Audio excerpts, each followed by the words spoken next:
Hello, everybody. And today we have the #1 business coach with us, Jake Shannon. Jake, we're so excited to have you here with us today. Doa, I am really, really excited to be here. Thank you for inviting me very much. Thank you so much. And just a quick introduction to everybody who has not met Jake before. Jake has actually individually coached SMBs in rapid revenue growth and organizational leadership via his proprietary Sportify method that leverages sporting elements in a business context and transforms managers into effective coaches.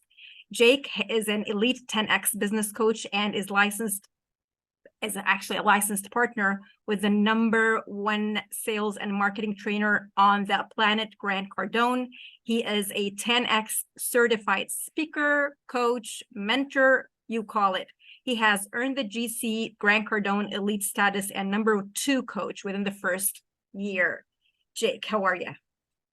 Oh, I'm doing super duper, and it's because of Grant that I know you as well and have learned about your successes and your business, and so it's just been a real blessing.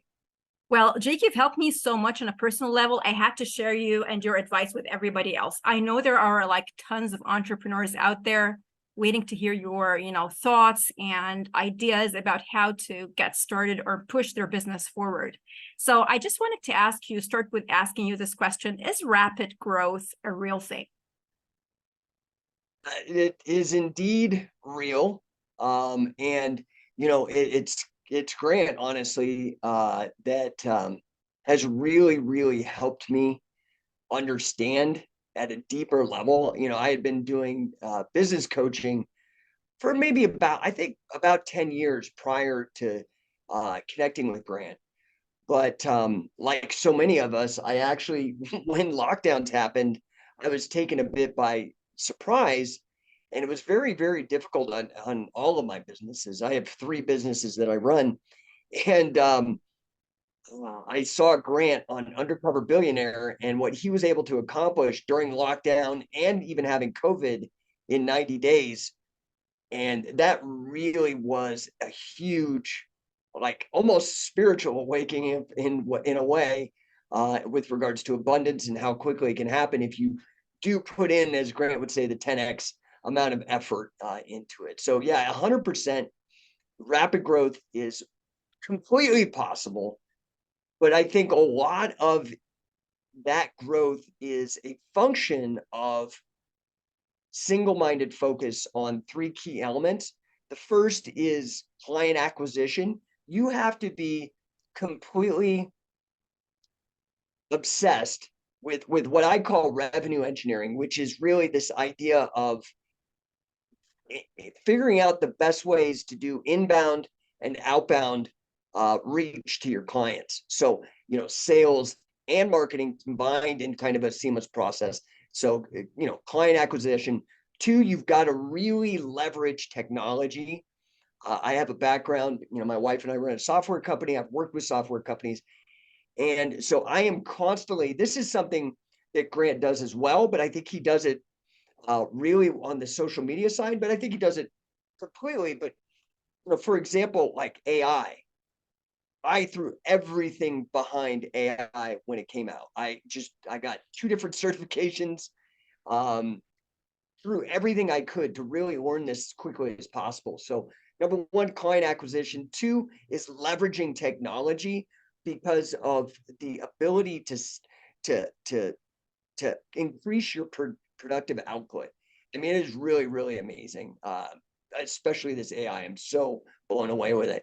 And then the last piece is this constant idea of optimizing your processes to be able to meet the increased demand as you're doing the revenue engineering, the client acquisition, and leveraging the technology. So how can I get more and more efficient? And a lot of times, once you've tapped out all of the technological automations that you can take advantage of, then you've really got to start learning how to be a good leader, because you're going to need to bring people in to your project and make them very excited about what you're doing so you could take advantage of them, because that was actually the hardest hurdle for me forever, is I always wanted to do everything myself.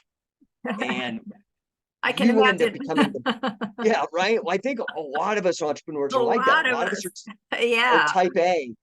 Anyway, long story short, you need to be able to develop a team, because you've got to replicate yourself. You can't do everything yourself. And, you hear this all the time, and it is so true. You need to hire people that are smarter than you, but that you have motivated and that they're loyal to your cause. If you can get that sweet spot, rapid growth will happen so quickly. It's actually quite shocking, because then you're going to have a whole slew of other problems, which are good problems to have, but like too much business, and how do I fulfill on all these leads? So is it like technology before people, you think, Jake, in rapid growth? That's what I have done. I think you add people as you bring in revenue, Mm-hmm. right? Mm-hmm. So for example, right now I'm shopping out some high-end virtual assistants to help me get a lot of stuff done and get things off my plate, so I can do, for me, what are revenue generating activities, right? I need to be focused on what's actually generating revenue for the company. And that is largely marketing and sales, like me going out to events, meeting people, getting in front of the qualified buyers. And so now I need to find a team to do that. But this is the thing, if you leverage AI, even if I get a VA in the Philippines, for example, there's this uh it's called Opus.pro. Okay, it's just an AI service. And I do a lot of outreach through going live. I really believe in the power of going live a lot. I have a background in radio broadcasting a little bit. And so I've really leveraged that, because that's something that's in my toolkit. But then what you could do, what used to cost me $500 a month to have a virtual assistant clip and make all, you see all these reels, and it's the person, and they're all well edited. There's no ums and Wow. ahs. And then there's like, the transcribing of whatever's being said in cool, fonts and stuff. Wow. And that used to cost me $500 a month. Well, now I found Opus Pro, for example. I don't get any money from them. I'm not endorsing them for any reason. And there's other AI out there that do a very similar task. But now I could do that, and it's free. So now that Wow. $500 of capital and all the time it took for me to manage the process, that's all off my plate. Less So time too. when you say, technology before people, procedurally, of course. I mean, people are the whole reason we do business. This is also another thing. Like me personally, I look at business as a moral and ethical system versus other ways of organizing human interaction. And it's the greatest thing ever, because it's a completely consent-based interaction with people. If I don't want to do business, I don't do business, So anyway, yeah, I could go on and on, but I think you're right. I think you do, it's kind of case by case basis, but it's a general rule. Yeah, you got to try to automate before you hire people, because people are more expensive. It's just Yeah. how it is. Yeah, that makes sense. And when you say like you want to hire the right people, you want to almost duplicate yourself and find the people who, click with your core values to optimize the processes. Now, I want to ask you a question. Somebody like you, sales is their A game. And how hard is it to let go of your A game, which like, being in front of the client, closing big deals, and putting some time aside for the team to develop them? How hard is that, Jake? Well, excuse me. Yeah, it can be difficult for people. I do understand that. Myself, I come from a strong coaching background. Not in, before I was doing business coaching, I was coaching athletes in Wow. martial arts and grappling and whatnot. And so, you know, there is certainly a shift that needs to happen. So whether you're the entrepreneur and you shifted to coaching, or you're the athlete player and you switch into coaching, yeah, it is a huge shift. And you'll see a lot of athletes don't even want to move into being coaches, because it is very difficult. It is a completely different thing. So, for example, when somebody hires me as a coach, the first thing I tell them is, hey, have you ever been coached before athletically? Because that sets the tone for the relationship, because I want them to understand I'm not a consultant. I'm not going to be doing everything for you. My job here, period, is to get you to win.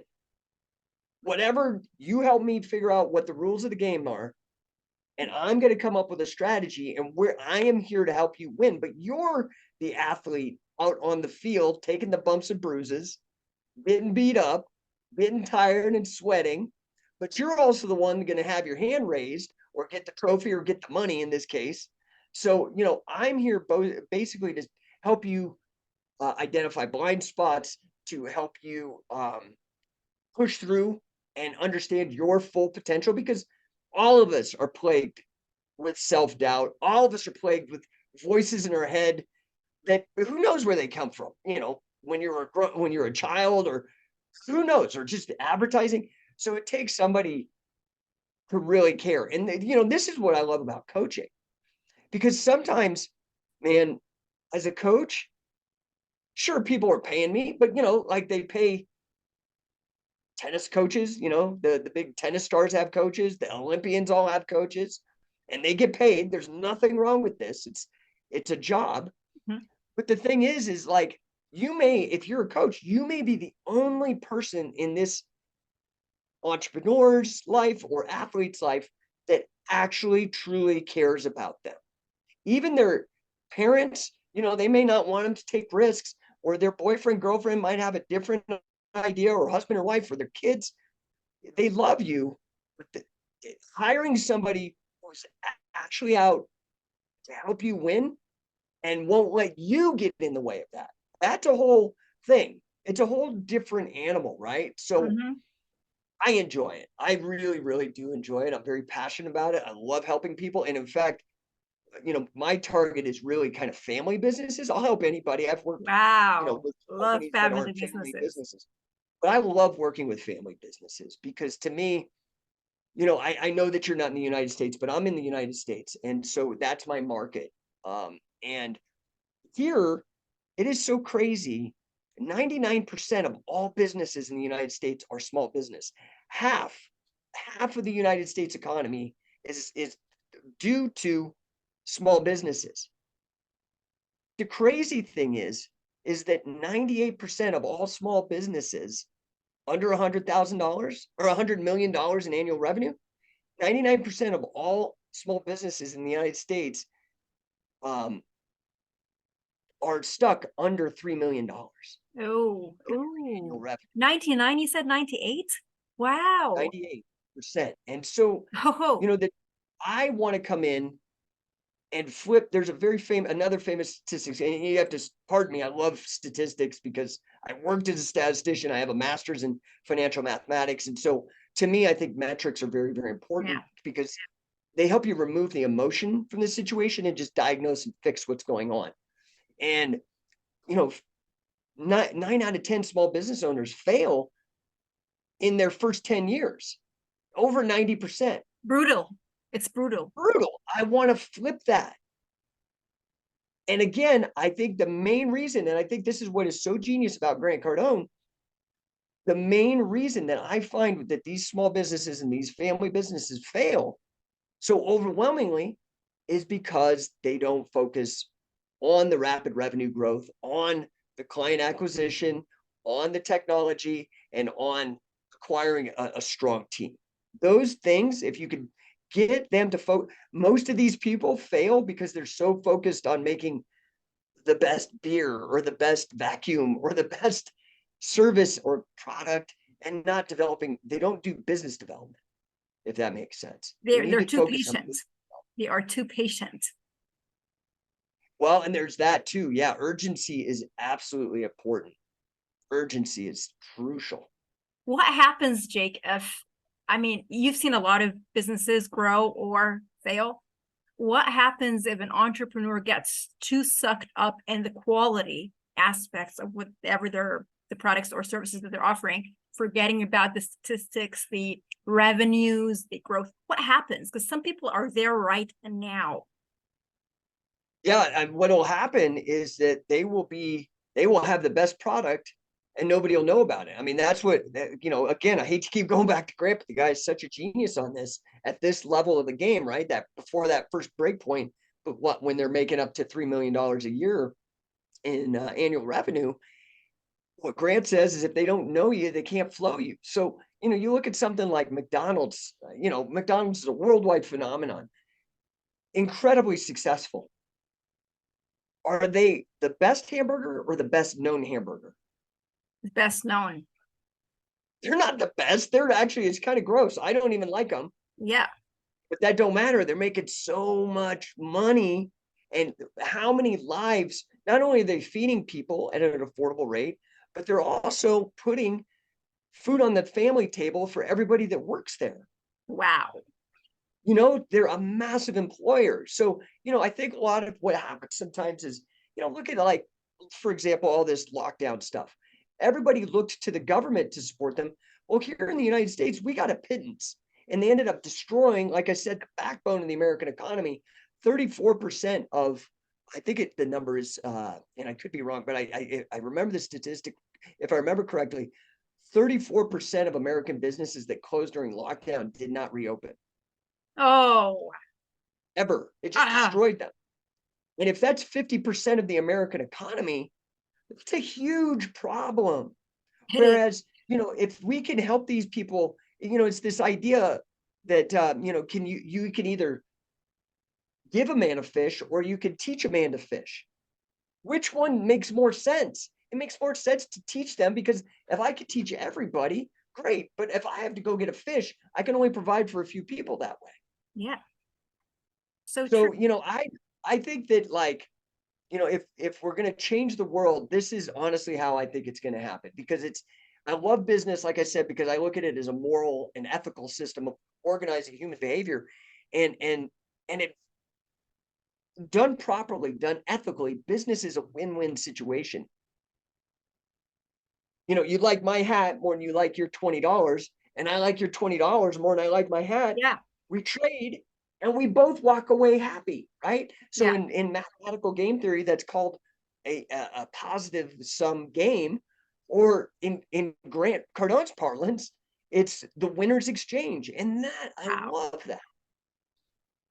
So if you are not aware of that speed matters with your business, then you become the owner of the best, can we say the best unknown product? So I'll give you a perfect example. I had a Yes, client, please. and unfortunately, you know, not it's like playing any game. You don't win. The point of the game itself is that there's risk. That's Yeah. what entrepreneurship is about, risk. And that's actually what my master's degree was about, quantifying financial risk. How do you measure risk? And you know, the challenge is this: like, you're not going to win every time. Sometimes you're going to get hammered, but you just got to keep fighting and get up again. But if you don't have urgency and you don't have speed, somebody else is going to be faster, and somebody else is going to beat you to market. And then your kids are going to be wondering why they can't get a new laptop for Christmas. So, you know, it's fun. And this is really why, you know, I developed this method, because so much of what I do is really based on integrating peak performance from sports into business. This is something that I've been working on for a long time. I wrote this book called Sportify. I don't know if it shows up or not. Can you like bring it up a little bit, like bring it up a little bit? Sportify, Yeah, Sportify, beyond Sportify. Yeah, there we go. business gamification. Wow. Yeah, beyond business Can you tell gamification. us So more about this book, Jake? Like, what is it yeah, about? What's the idea that you're trying to make people aware of? so because I worked in software for so long, there is, you know, this culture of gaming, and business has tried to take advantage of this. It's called gamification, and it's the idea of using elements from games and bringing them into business. So you could see this, for example, with leaderboards or point systems inside your business, or badges, you know, on social media. You get certain badges for doing things. They're gamifying a business process to give you like external rewards, right? Like, again, badges or points. or put you on a leaderboard so you get some sort of external reward. That's what gamification does. But if you really get into studying it, and that's what this book Sportify I really did, was go in and study gamification and its limitations. And the main limitation is this.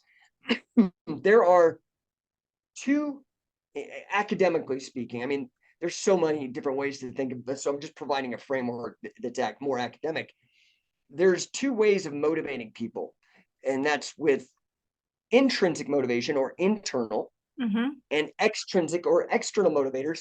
And gamification loves external motivators, right? It loves points, leaderboards, badges, things of that nature that get people excited. Maybe you win some money, that kind of thing. But it really, the problem is they find that there's limitations to that. You can only get people to do so much with dangling these external motivators. What really sets peak performers apart is that they have internal motivation as well. And it's not just, oh, I'm number one on the, like, they don't care. I get beat, it don't matter. If there's no money, don't matter. I'm still going to be working as hard as I can. And this is where I saw like an opportunity, and then it be able to extend, as the subtitle of the book says, beyond business gamification and moving from games to sport. And really, what are the differences between games and sport? You know, the main big difference that I see is coaching with regards to motivation. When you play a game, you don't have coaches a lot of times, or traditionally speaking.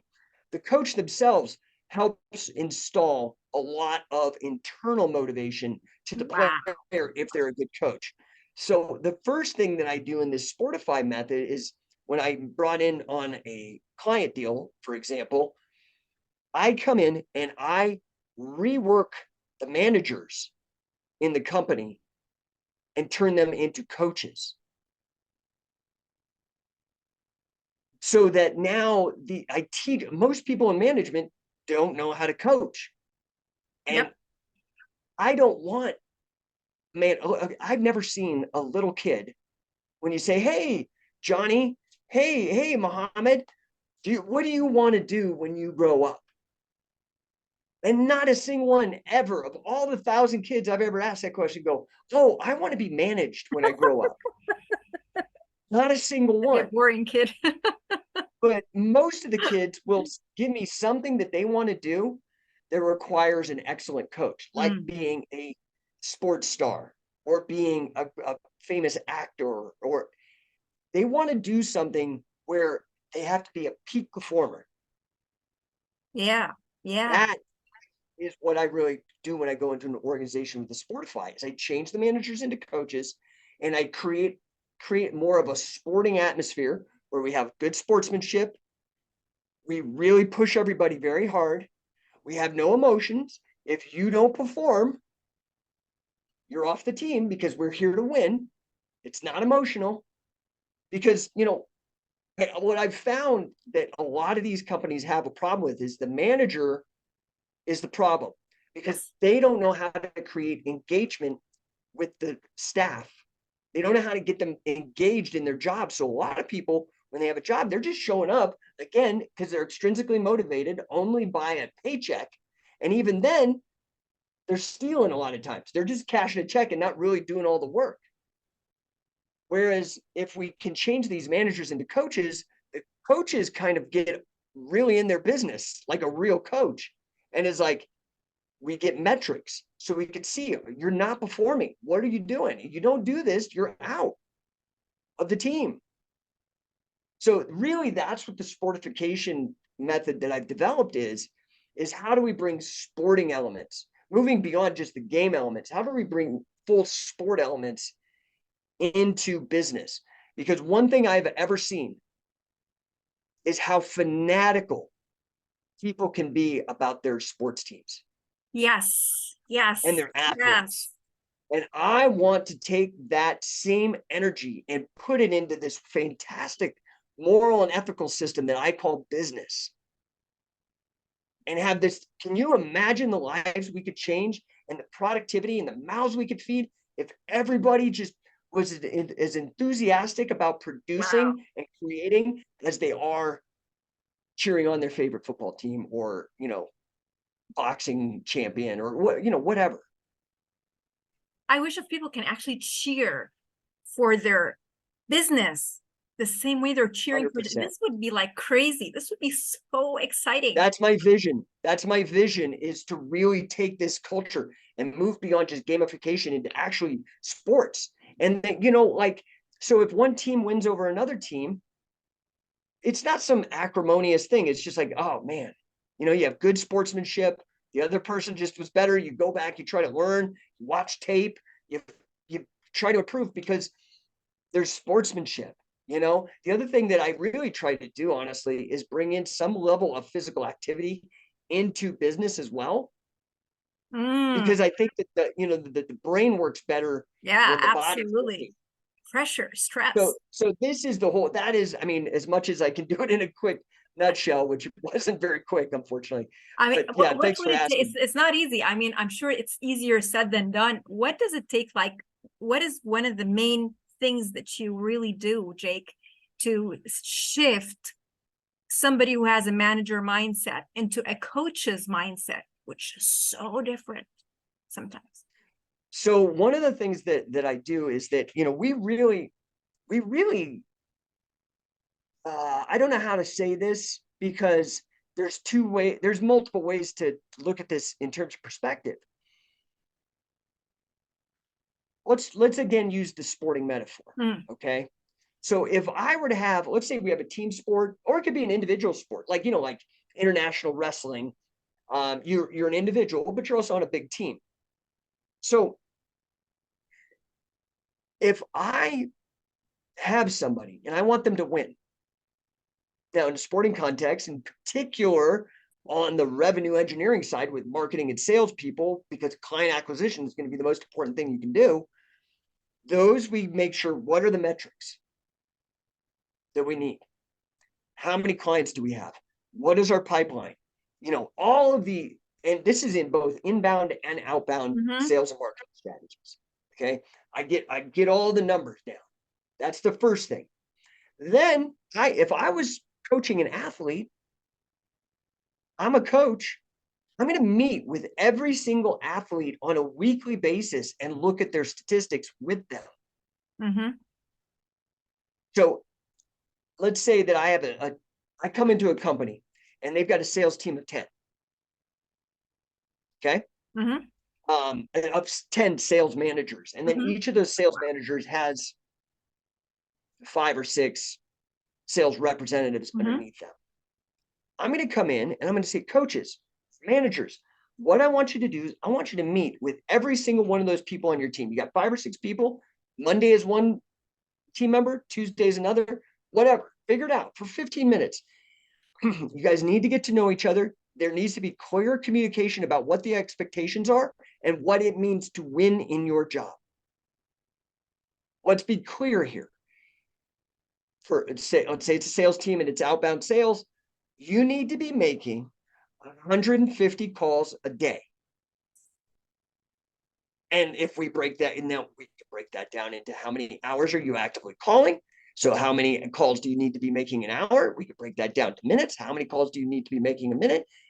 Because once I know those statistics, then I can move to the next process and I can start looking at your number of appointment sets for, say, demos, right? Yeah. Now, once I have these numbers for dials, I can get the numbers for demos. Once I have the numbers for demos, I could see the number of contracts sent out for negotiation. Right? And then I could see how many of those negotiated contracts were closed. Yes. And then how many of those closed negotiated contracts in a year were renewed. So I have these things that I could start measuring. And I let them know. And this is straight up a brilliant quote that I just abused the heck out of from Brandon Dawson, who's also in the 10X community. And he says the only emotion that belongs in business is the emotion of celebration. I feel the same way about sports. Exactly. I think this is a great way to connect it in the Sportify method. So now I look at the numbers and you either win or you learn. And if you're not improving, I don't know what to tell you, man. I'm here to win games. I don't owe you anything. This is a consensual relationship. You're not delivering this. You just may not be a great player, and you might need to play a whole different sport, whatever it is. You may Yeah. not be right for the fit. So anyway, that's really, I don't know if that answered the question, but I get in and I really start looking at the players. I start looking at the coaching staff. I make sure that they're measuring the metrics and that they're having accountability. And then, the coach really needs to understand what motivates each person. You have to Mm, get personal a little bit in business. I don't need to get into politics or religion or these things that can be divisive, but I mm. need to know what motivates them. So one person I might have 4 kids on my team. Another person might be a young single person. They're going to have different motivators. Absolutely. So I need to know. I need to be like, I need to kind of be nosy, almost like a mom, Yeah. and that doesn't mean I'm liked sometimes. Some people don't like their mom always being up in their business and trying to find things out about them. But that's my job. My job as a coach is to figure out how to get performance out of you by any means necessary. Are you motivated by money? Are you motivated by your family? Are you motivated by impact? Are you motivated by legacy? These are the things that people have to get into. And yeah, it's very personalized. It's not It cookie cutter. You've is. got to really get engaged yourself if you want to get engagement out of your staff. Wow. Wow. That's huge. So, all right. So, like, we're so familiar every day with, I mean, through the people that we meet, and we keep listening to them, how they fear, not, meeting their goals or targets. That's so out there. That's so abundant.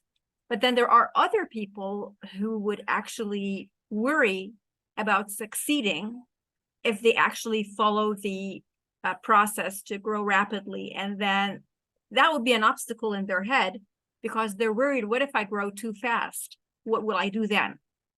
So how easy is it for business owners to handle rapid growth, given that they actually follow the instructions and they grow quick as soon as they succeed? Yeah. Yeah. So it's not easy, right? Because you got to think about it. It's like going from a small stream to a raging river, right? All of a sudden you didn't have a lot of stuff to do and now you're crazy busy. And this is where you'd really need to start being able to scale by adding people that can help you and that are on your mission. Mm. So I think a lot of people that might be afraid of that success, they just have to understand how to handle this success. Mm.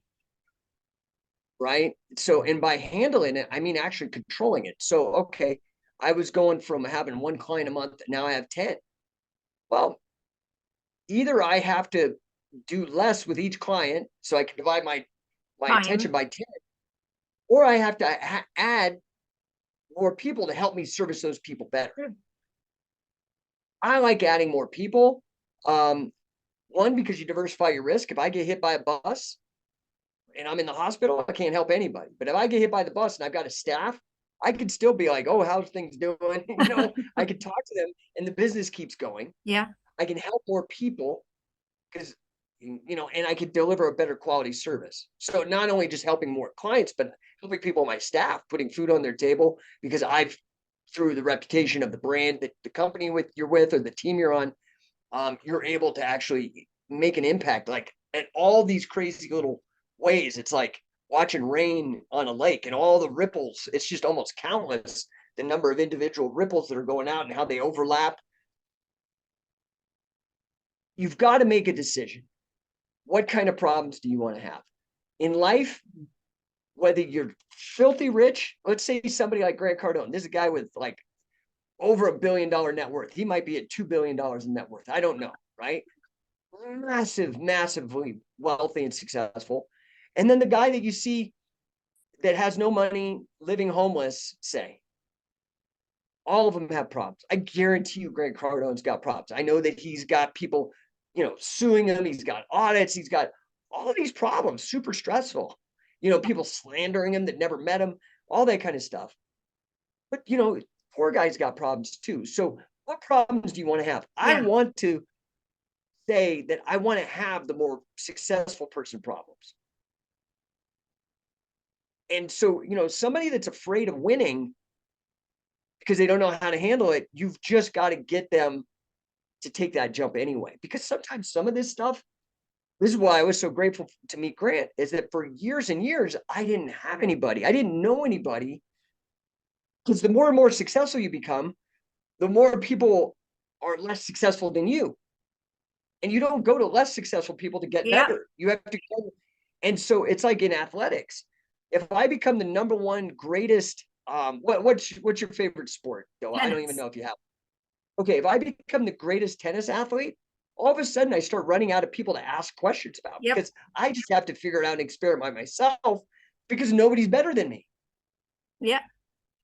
So sometimes you have to be willing to take that risk and be the trailblazer. This is why innovation happens. Yes. So I think part of this is you have to reframe or change the context in which people bring up these fears.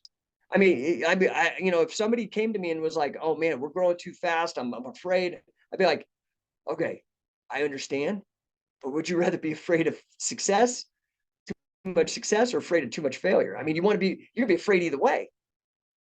So let's figure out how to handle this. And then I go through the same process. I try to remove the emotion, look at the numbers, look at all the factors, look at all the various potential scenarios, and do the best that I can to plan for them. So I'm mitigating the risk. It's like, the experience that you are ready to have in life or that you crave to have in life. Is it to solve the hard problems or is it to solve the silly and easy, and ridiculous problems that everybody else is stuck on? Well, so I firmly believe that the market rewards people that figure out these difficult problems. I mean, look at somebody like Jeff Bezos. I'm old enough, I just turned 50, but I remember when I was a kid, if I wanted something, I would have to, first of all, there was no internet. I'd have to look in the back of a catalog. Then I'd have to order it and order it by pulling out the order form on the back, mailing it in a letter, sending that off, waiting 3 to 6 weeks for them to get the order, ship it to me, and then it was wrong or it was something I didn't like and I couldn't return. Bezos changed everything because he just started innovating and taking risks and developing things that didn't exist before. The market rewards that kind of stuff. Now, the market will punish you for the same type of thing. If you take a risk and it doesn't play out, there's nobody there to save you. So, it's fun. It's for people that have a bit of an adventurous streak in them anyway. Yeah. Don't So shy away true. from challenges. All right. So now I wanted to ask you, like, given everything that you said, switching into this or shifting into this entrepreneur, playful mindset, dealing with people and transforming them into coaches, holding them accountable, using matrices. What are like the daily rituals that these kind of people cannot miss? What do you do daily, Jake? And what do you see other people like Grant or other people are in Grant's surroundings do every day that keeps them into that right mindset, that growth mindset? So I think that one of the things I've noticed and I'm trying to emulate as I get older and try to succeed and win more is this very, very powerful notion of controlling your time. That to me, so you have to start setting, rituals or routine, or I think a better word that fits in the business context is consistency and discipline to do those things to maximize your time. So what the most, all of us, again, from the poor person to the very insanely wealthy, top wealthiest people, we all have 24 hours in a day. We all only get so many hours of life. And because of that, the more that we can get out of each moment, I mean, I heard something like Jeff Bezos makes something like $4,000 a second or something insane. Oh my goodness, insane. A lot of that is some of the things that we've talked about. He's learned how to acquire clients. He's learned how to leverage technology. And he's grown. How many people are there delivering packages for Amazon? How many fulfillment centers are there worldwide? How many Amazon reselling people are there? How many people are creating products? Like he's recruited all these people and aligned all of their interests and provided an incredible technological platform and provided the biggest marketplace where people can go and you can acquire clients. That comes from wanting to control your time, being very, very disciplined with your time. And in particular, what I am noticing is that these wealthy people focus, I've said this a few times, on revenue generating activities. So they're ruthless with their time. They put almost single-minded focus for themselves as a leader in their organization on revenue generating activities, and then trying to be able to get ahead and move the ball towards the goal constantly, despite the other forces in the universe trying to prevent you from getting that ball on the goal. So again, I really think that the sporting metaphor and the business metaphor are absolutely connected. So to me, I think the recipe, right, is that you've got to think of your business almost the same as your daily workout. If I want to be healthy, if I want to be sexy, if I want to all these things, I do need to get to the gym, and I do need to be careful about what I put into my system. Wow. And the gym, what is that? Is it fun? No, it's awful. Most people don't enjoy going to the gym until you pass a certain point where you begin to getting all the feedback that's positive. Oh, you look great, or you're able to be healthy. The doctor, you're not on pills, or you eventually start getting this positive feedback, and then you start making the connection. Oh, this disciplined, awful thing I'm doing has this wonderful feedback, but it's a delayed gratification. It's not instantaneous, like eating a donut. Right? A donut's instant gratification, but it doesn't help you, right? Other than the short burst of pleasure. Yeah. So I think, the key to this is really setting your goals. And what I love about Grant, again, bringing him up, is this idea of setting massive, huge goals. I think that's a brilliant, very important thing. 2, being willing to adapt and improvise. And then 3, keeping a focus, not just on revenue generating activities, but coordinating all the people that have decided to help you in this endeavor, whether they're employees or fans or whatnot. Wow. And that is where I really, so yes, of course you want to be fit, and that's a big part of the Sportify method. But again, it's part of a broader idea of bringing these sport elements into business. So the same way you win in sports, a lot of times is very, very similar to the way you win in business. And that is showing up to practice all the time, being very engaged in what you're doing, taking feedback, being coachable, and really keeping your mind on the goal. And that goal is winning. And if it's, say, a soccer game, it could be the number of points on the board, or with business, it's the number of deals closed or the number of leads generated, or you have all these statistics. It's just a shift in the mindset, but I think a very important one. I mean, well said, Jake. Yeah, I think doing all of this consistently, because consistency is one of the things where people drop the ball. But I mean, having this athlete mindset, you cannot be an athlete without having this consistency and self-discipline kind of mindset. And that's what it exactly takes when you're an entrepreneur, right?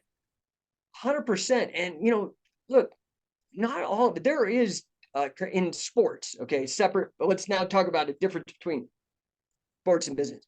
So in sports, there is sometimes like a genetic or just a natural talent element that comes in that just 2 people, one person is going to be better at it naturally. Yeah. Somebody who is 7 foot tall is going to be better at basketball than somebody who's 5 foot tall. Probably, yeah. I mean, right? Like we could just, it's just, if we see the game play out, we could see it happen a million times. Mhm. But the thing is with business, all those physical things are taken out. That's the beauty of it. It is. But can we keep the same mindset? Can we keep the same Mhm.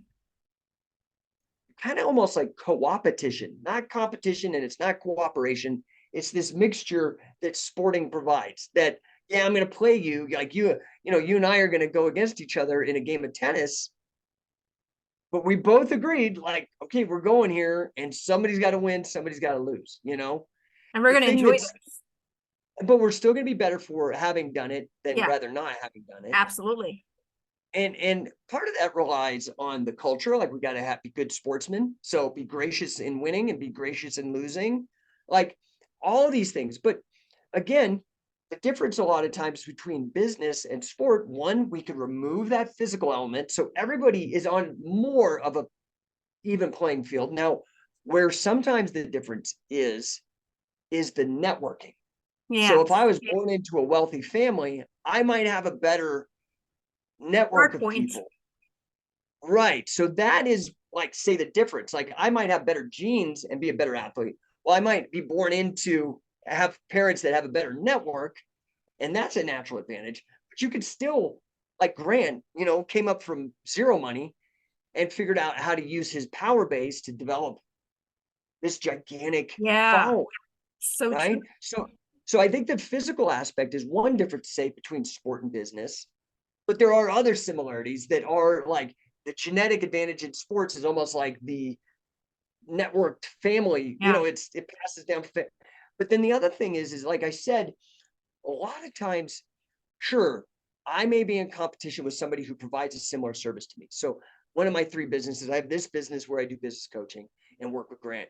The other one is my wife and I have a software company that helps attractions like amusement parks and water parks do ticketing and point of sale. And then the other Wow. one I have is in sports, where I train wrestlers for MMA and mixed martial arts athletes in wrestling, because wrestling is the #1 predictor of champions in the UFC here in the United States. Wow.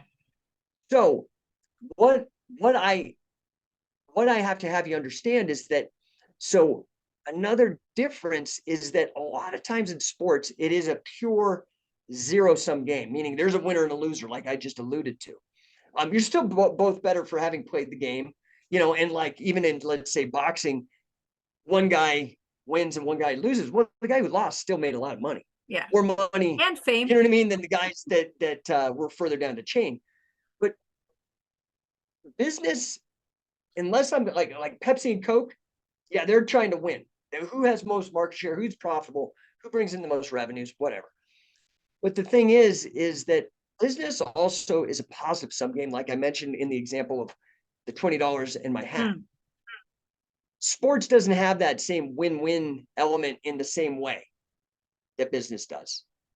If I have an offer and my offer is just awesome, meaning I provide so much value at a price that you can't believe.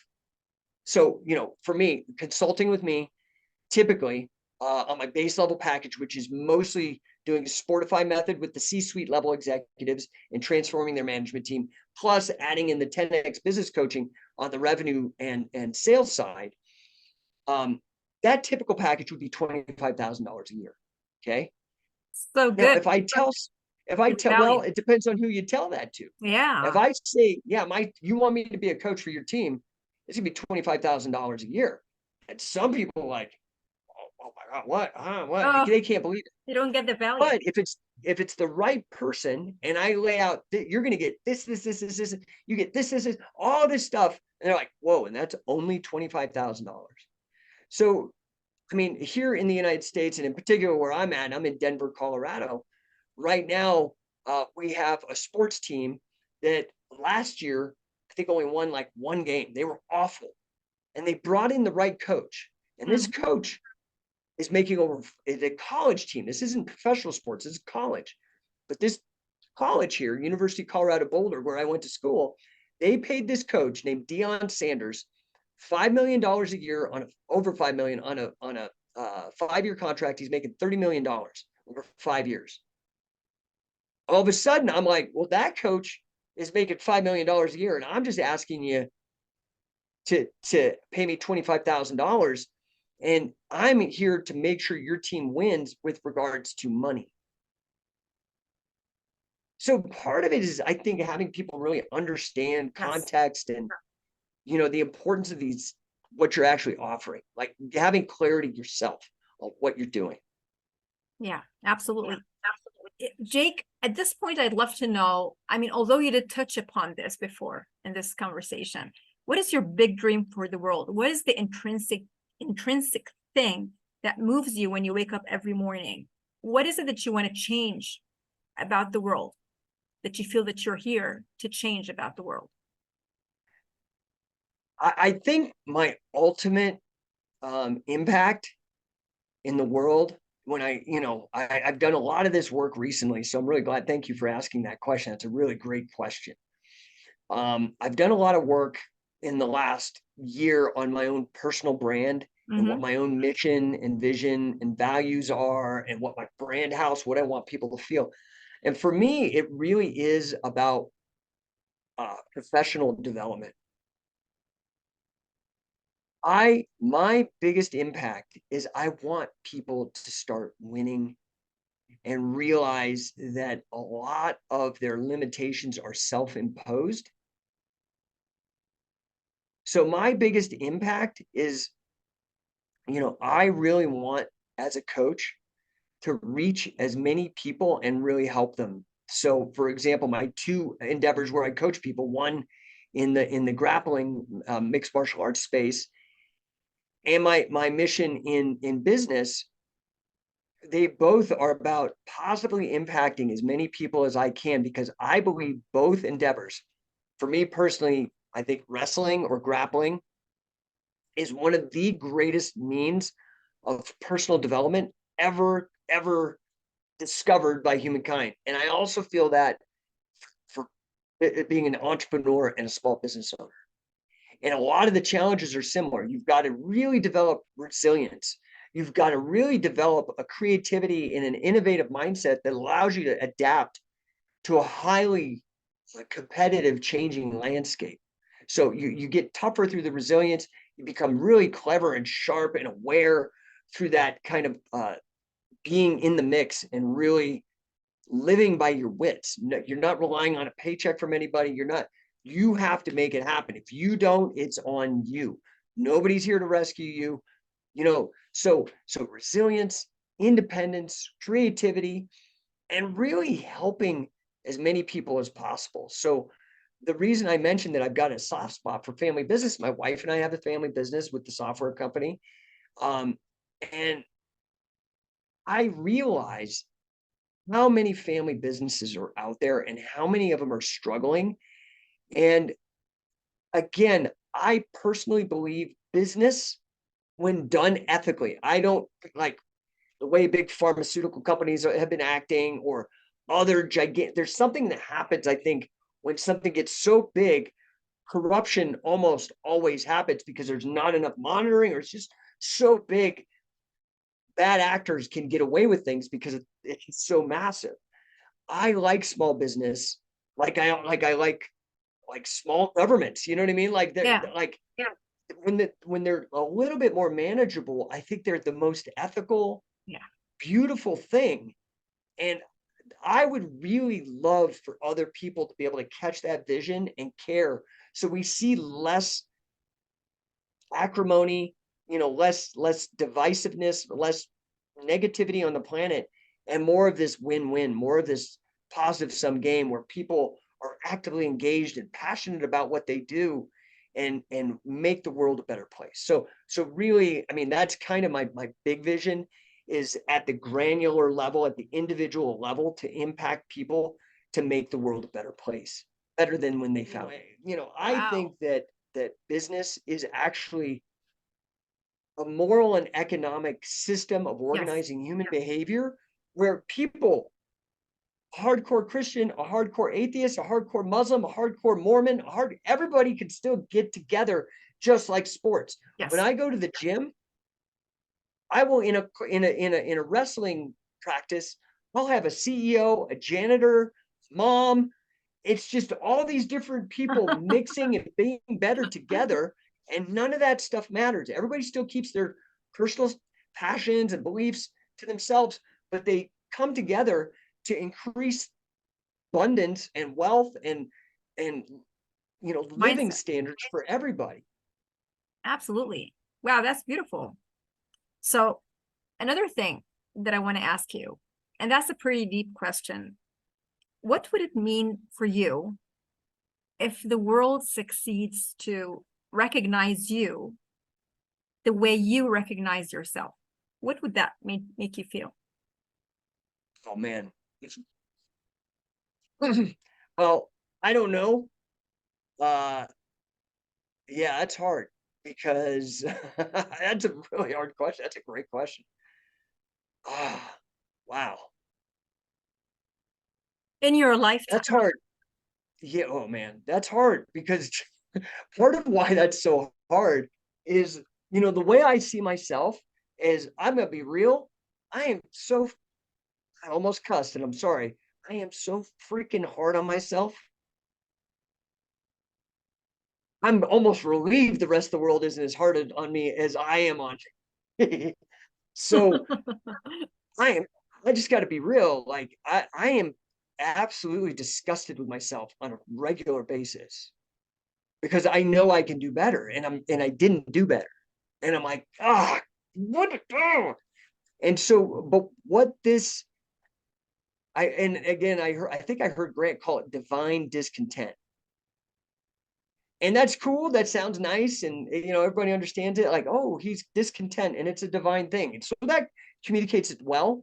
But to me, that's really making it a lot prettier than it is. It's just disgust with myself. Now, I am well aware of my wins. I've done really big things that I know very few other people have done. But at the same time, I'm not comparing myself. I'm wanting to make bigger impact. And I know how much I can do, what my full potential is. And so, I am constantly having these conversations with myself in the mirror, like coaching conversations with myself, where I'm like, okay, yeah, you did great. Now don't get a big head because you could have done better. You could have done this. You could have. And so I'm gonna be real. Like I'm a big fan of disgust. Some of my biggest, most radical changes in my life came in those moments where I was absolutely disgusted with myself. And the biggest changes I've helped other people make is when I help them realize what rock bottom means. Like the very rock bottom, dude, like, let's go. You're allowed to be absolutely grossed out and hate the person you are now. So let's develop the ideal person you want to be and let's live up to that. And the thing is you can lie to me, you can lie to your friends, you can lie to your family, you can lie on the internet, and you might get away with it. But when you lie to yourself, you can't escape it because you're the one lying. To me, that. So, I mean, I don't know if I'm really answering the spirit of your question because honestly, if the rest of the world viewed me the way I view me, the world it'd be a lot harder because I'm so hard on myself. But what if they recognize the true potential that I mean, what you're talking about, I call pissed. It's when you're in the pissed mode. And you call disgust, which is like the same vibe. So, but like, it's because I mean, although like you're this #1 coach, you still know your real potential. You and only you know it. What would it make you feel if the world recognizes that potential that only you know today? Yeah, that would be fantastic. Honestly, I think that, so maybe a little bit more in the spirit of what your question was and not my weird interpretation of it. If I were to have a legacy of any kind, you know, um, you know, so a little bit of a personal aside, when, I had a very rough childhood and, I came up through broken homes. My parents divorced when I was 4 And then I moved around. I had some alcoholic step parents that were abusive. I ended up nearly dying from a botched operation, had severe gangrene poisoning. By the time I was 15, I'd also had cancer, including chemotherapy, radiation, multiple surgeries. And so I had this really rough growing up. And, I wouldn't change any of it for anything. I wouldn't want to go through it again. I'll tell you that. But, it really gave me a perspective on, and particularly the cancer at a young age, of mortality. And that gave me a lot of urgency that, dude, I could get hit by a bus tomorrow, or I could get cancer or whatever, or a doctor could nearly poison me to death and I get gangrene as a 10-year-old. Like, you just don't know.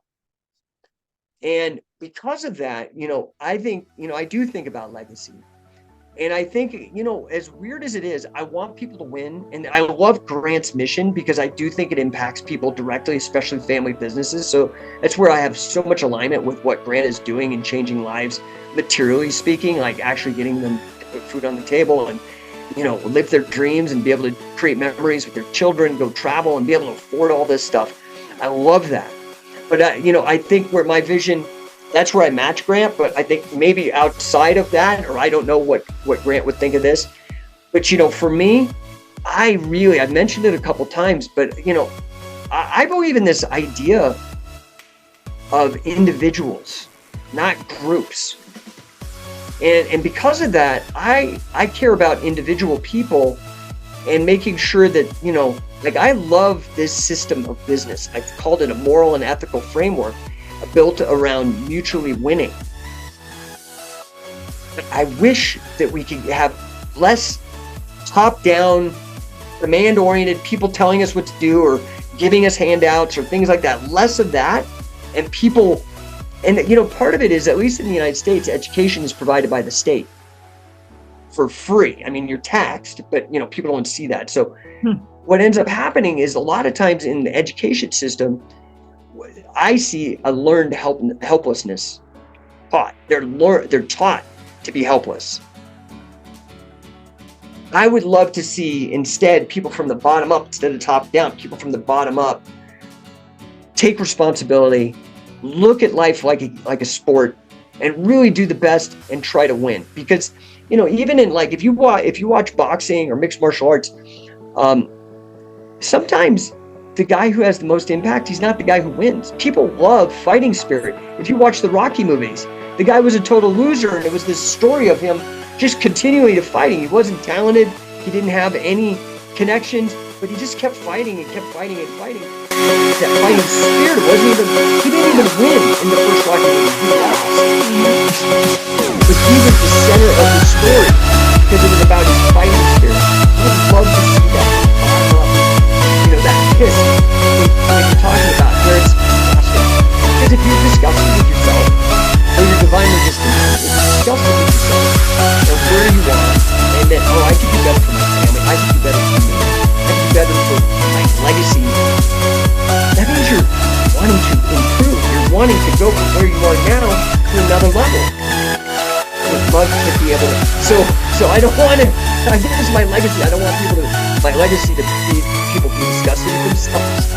I would like my legacy, for people to understand that business is probably the best, most ethical way for people to increase and improve life on planet Earth.